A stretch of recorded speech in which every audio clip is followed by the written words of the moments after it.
Куда она делась?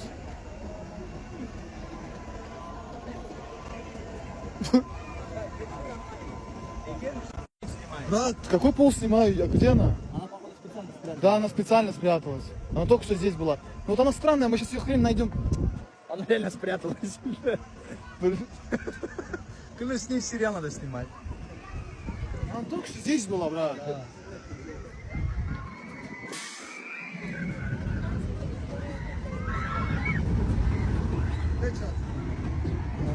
Она же в туалет пошла. А куда она? А как она в туалет сама могла пойти? Она знает, где туалет находится. Пойдем.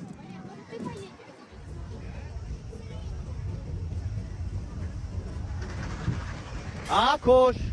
Акош! Акошка! Акошем! Тип-тип-тип-тип-тип! Акош! Здесь стояла, брат. Она специально спрятала. Да я знаю, блин, ну детский сад. Здесь, брат, ну это и смешно еще. А вон она, вон. Сани шейтан. Джавра, Джавра, Джавра. Сейчас я тебе атата делаю. Иди сюда. Акош, neredesin? Опа. Она человек-невидим. Şakbaz sana ne dersin be? Telefonun yok, setin yok. Rus dili bilirsin misin be? Bu da с ребенком. Подойди в туалет, туалет.